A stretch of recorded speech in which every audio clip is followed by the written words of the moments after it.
Now let's look at what Russia is up to. It's no secret that when it comes to geopolitics, you have camps. East versus West, North versus South, and often this boils down to one thing: the US versus Russia. Washington may look at Beijing as the biggest threat in the world right now, and with good reason, but it has always reserved its worst fire and ire for Moscow. And this plays out even when the two nations miraculously happen to be on the same page, like they are today when it comes to innocent, ordinary Palestinians. Earlier we told you about Biden and his quote-unquote blunt talks, how he's been trying to get humanitarian aid to Gaza. Turns out Russia is doing the same. Listen in.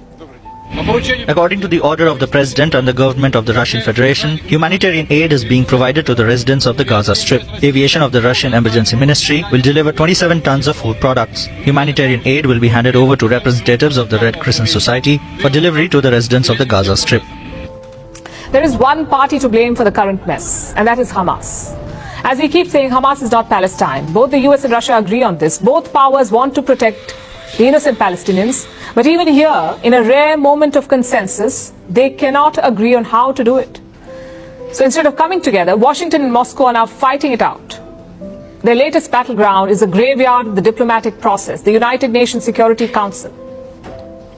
Russia wanted to pass a resolution on Monday to bring about a humanitarian ceasefire, a pause in the constant bombardment, so that ordinary Palestinians could flee North Gaza, so that they could go south and receive aid in peace. After all, what good is an aid truck that's been obliterated?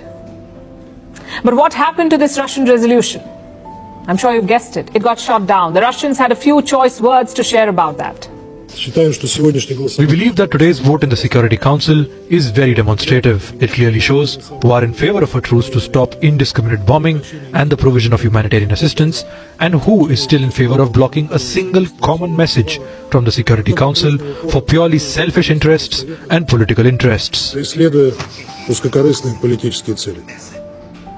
Passing anything through the Security Council is a task. The UNSC has 15 members, United Nations Security Council. There are 15 members. It includes 5 permanent members: the US, the UK, France, China and Russia.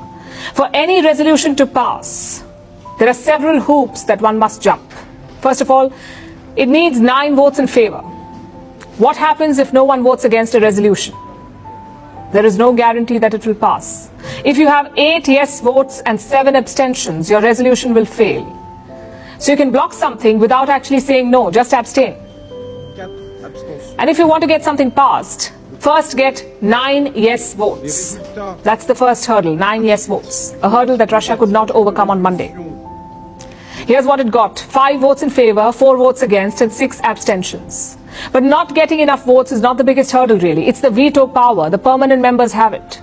Only the 5 of them. Reminds you of George Orwell's book Animal Farm.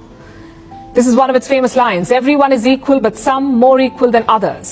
Nothing quite captures this dire sentiment like the United Nations Security Council. Technically it has 15 members, but only 5 votes really matter. If 14 members vote yes, but 1 permanent member vetoes it, the resolution gets scrapped. This happened yesterday. Brazil proposed a resolution to help the Palestinian people. The result of the voting is as follows: 7 votes in favor, 1 vote against, 7 abstentions. The proposed amendment has not been adopted, having failed to obtain the required number of votes. That 1 vote against was all that mattered. It was a veto by the United States. It killed the resolution. The United States is disappointed this resolution made no mention of Israel's rights of self-defense. Russia again had some choice words about this. Listen in. We have just been witnesses once again of hypocrisy and the double standards of our American colleagues not standing in principle in the Security Council. They really did not want to have any solution found here. It was very obvious as to what their intentions were before us today. Moscow believes that Washington only wants to solve the crisis on its own terms. There can be no other party that brings about peace. Not Russia, not even a neutral party like Brazil, only the US. Yesterday's theatrics have one takeaway. The UN Security Council is broken. It's a playground for the big powers to settle their scores. Everything else takes a backseat. Until the Security Council is overhauled, the UN will remain paralyzed, and people in desperate need of help, like ordinary Palestinians, will continue to suffer.